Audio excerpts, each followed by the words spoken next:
तो 108 मणि में अपने आप 10 मिनट हो चुके हैं। पर इस 10 मिनट ने कई फायदे किए। पहला फायदा तो यह हुआ, ओम के रूप में बीज मंत्र का हमारे द्वारा प्रयोग किया गया। उस ध्वनि ने हमारे मस्तिष्क की कोशिकाओं को एक सकारात्मक लाभ प्रदान किया। हम ध्वनि में अंतर्लीन हुए। मंत्र जाप की जो विधि कहलाती है बैखरी मध्यमा पश्यंती परा, उसमें से पहला चरण बैखरी अर्थात मंत्र का उच्चारण करना, वो सधा। और मान लो अगर ध्यान में मन न लगा तो कम से कम 10 मिनट तक मंत्र जाप तो हुआ। ओम क्या है? उद्घोष नहीं है, ओम आह्वान है। ये जो हमने उद्घोष किया है ओम का 108 दफा, ये उद्घोष नहीं है, ये 108 दफा हर उच्चारण के साथ अपनी बांसुरी वादन करते हुए, सांसों के साथ ध्वनि का वादन करते हुए हमने परमात्मा को, श्री प्रभु को अपनी तरफ आह्वान दिया है, निमंत्रण दिया है, न्योता दिया है। कोई भगवान इतने फालतू तो है नहीं कि जब चाहो तब तुम्हारे भीतर आ जाएंगे। हमारे भीतर पात्रता हो चुकी है प्रभु कि हम तुम्हें आह्वान देने के लिए पूरी तरह हम तत्पर हो चुके हैं। आत्मसमर्पण के भाव से ध्यान धर रहे हैं और तुम्हें अपने भीतर निमंत्रण दे रहे हैं, पधारो प्रभु। जितनी बार ओम उतनी बार आह्वान, जितनी बार हमने ओम बोला उतनी बार हमने निमंत्रण दिया। महावीर स्वामी नयन पथगामी भवतु में, हे प्रभु आप पधारो और मेरी इन आंखों के पंथ से, इन आंखों के रास्ते मेरे दिल में प्रवेश करो।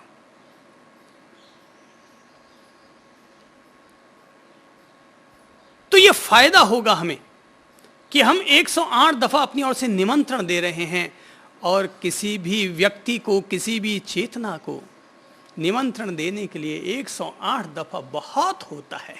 किसी को एक बार निमंत्रण दो, 2 बार दो, 3 बार दो, 11 दफा दो। पुराने ज़माने में जब जवाई को न्योता दिया जाता था तो मैंने सुना है कि 11 लोगों के साथ, 21 लोगों के साथ, 51 लोगों के साथ और 101 लोगों के साथ अगर न्योता दे दिया, इसका मतलब बड़ा संपन्न आदमी है जिसने 101 लोगों के साथ जवाई को न्योता दिया है। तो जब अपन 108 दफा आह्वान कर रहे हैं, न्योता दे रहे हैं, तो एक फायदा तो यह हुआ कि हमारे भीतर थोड़ी तन्मयता आई, थोड़ी एकाग्रता घटित हुई, हमारी बैठक थोड़ी सी पकी, मजबूत हुई। और आह्वान है ओम के रूप में, श्री प्रभु के रूप में न्योता है। और जब अपने को लगे कि अब हमारे भीतर 108 दफा बीज मंत्र का उच्चारण हो गया, तो अब हम लोग ध्वनि के उच्चारण को बंद करते हैं और अपनी जागरूकता को अब हम अपने श्वासोश्वास पर केंद्रित करते हैं और सचेतन प्राणायाम करते हुए श्वासोश्वास के साथ ओम का स्मरण करते हैं। लेकिन सचेतन प्राणायाम, तो सचेतन प्राणायाम में से 2 में से एक मेथड अपना लें। 2 में से एक मेथड। और पहला तरीका तो यह है, और वो ये कि 108 दफा ओम के स्मरण के साथ लंबी सांस लीजिए, ओम की स्मृति की धारा के साथ लंबी सांस छोड़िए। बहुत सहज, बहुत लयबद्ध। जैसा कि मैंने पहले भी कहा था, सांस गहरी होनी चाहिए, सांस लयबद्ध होनी चाहिए। सांस जब हम प्राणायाम करते हैं तो गहरी होनी चाहिए, सांस लयबद्ध होनी चाहिए और सांस सचेतन होनी चाहिए। प्राणायाम के साथ अगर हम ये 3 बिंदुओं का ध्यान रखते हैं तो ये प्राणायाम निश्चित तौर पर हमारे लिए धारणा ध्यान में मददगार बन जाता है। चित्त को वश में करना कोई हंसी खेल की बात है? मन को केंद्रित करना क्या हंसी खेल की बात है? हाँ, जैसा कि आपने पूछा कि जब हम सांस लेते हैं तो इसका तरीका क्या होना चाहिए, आती हुई सांस के साथ ओम और जाती हुई सांस के साथ माँ। लेकिन जब मैंने इसका प्रयोग किया तो मुझे ऐसा लगता है कि ये ओ माँ का जब हम उच्चारण करते हैं तो इसमें सुविधा कम रहती है और मैंने अपने साथ जो प्रयोग करके देखा तो मुझे लगा हर आती हुई सांस के साथ ओम का स्मरण करें और जाती हुई सांस अपने आप चली गई। हम लोग आती हुई सांस जीवन का प्रतीक है, जाती हुई सांस मृत्यु का प्रतीक है। हम तो जीवन से जुड़े हुए लोग हैं, इसलिए आती हुई सांस के साथ ओम का स्मरण करते हैं, सांस फिर चली गई, फिर एक ओम के साथ सांस ली, तो इसमें हमारी सहजता बनी हुई रहती है, लयबद्धता बन जाती है हमारी। ओ म इसमें लयबद्धता खंडित होती है। अगर आती जाती सांस के साथ, आती हुई सांस के साथ एक का स्मरण करना और जाती हुई सांस के साथ अगर दो का स्मरण करना है तो फिर हमें सोहम का उपयोग करना चाहिए। आती हुई सांस के साथ सो और जाती हुई सांस के साथ हम।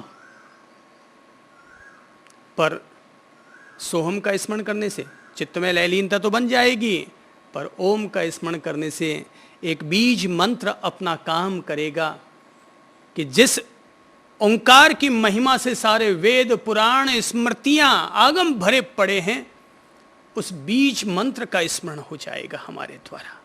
ये बहुत बड़ा फायदा होगा कि हम ध्यान और समाधि की दशा तक पहुंच पाए कि ना पहुंच पाए, पर कम से कम ओंकार का पुनः पुनः स्मरण, पुनः पुनः चिंतन, पुनः पुनः भीतर इसकी धारा बहाने से एक फायदा यह होगा कि भीतर में स्मृति हमारी प्रखर होगी, धारदार बनेगी।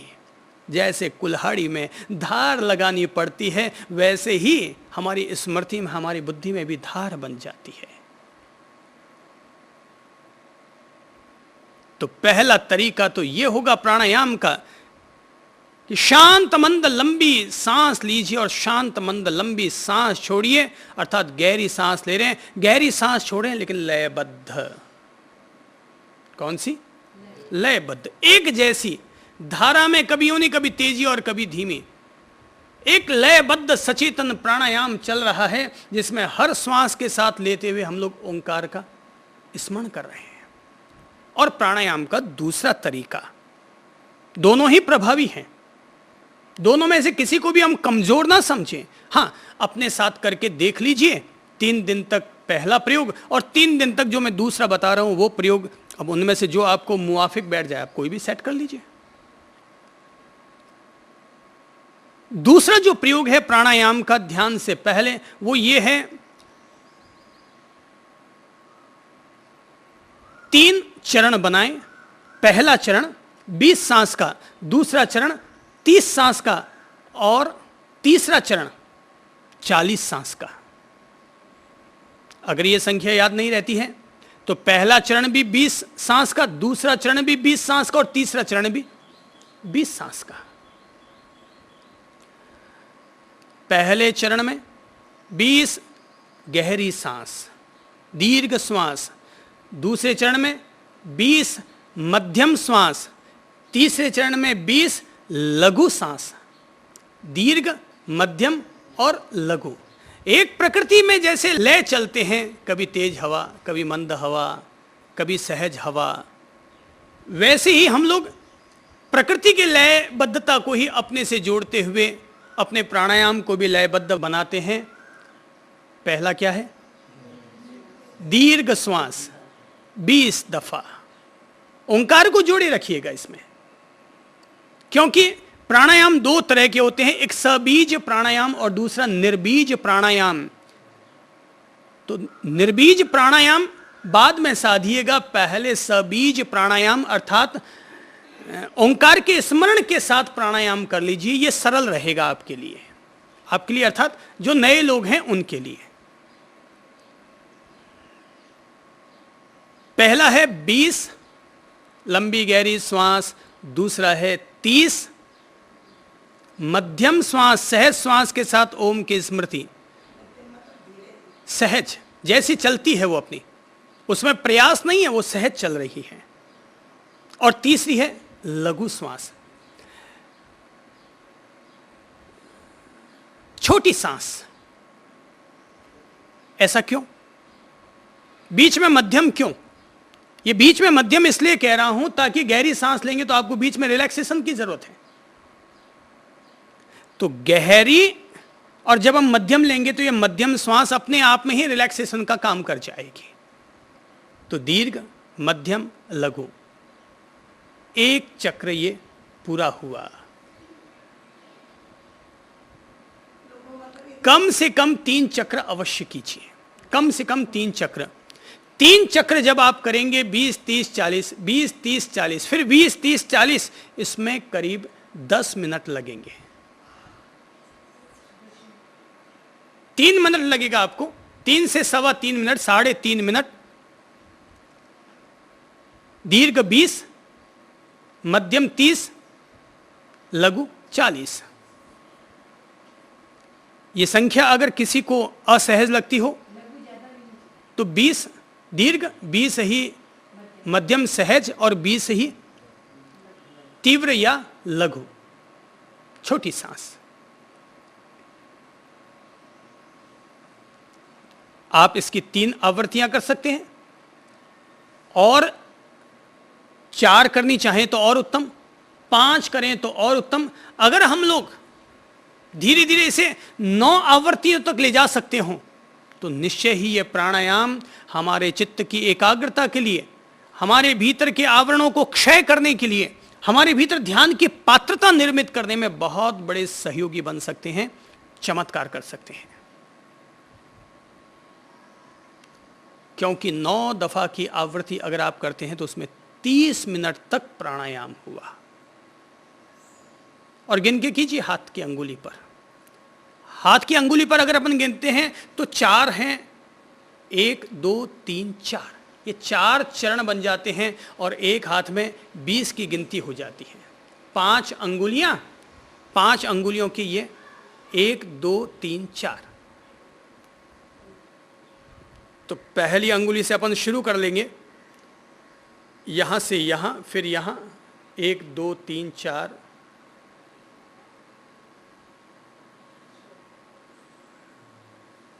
और ये हो गए 20।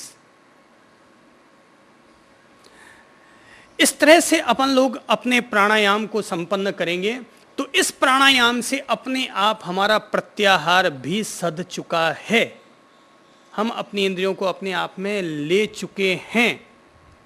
और जब प्राणायाम हो जाए तो रिलैक्स हो जाओ, तन मन दिमाग को पूरी तरह रिलैक्स कर लो।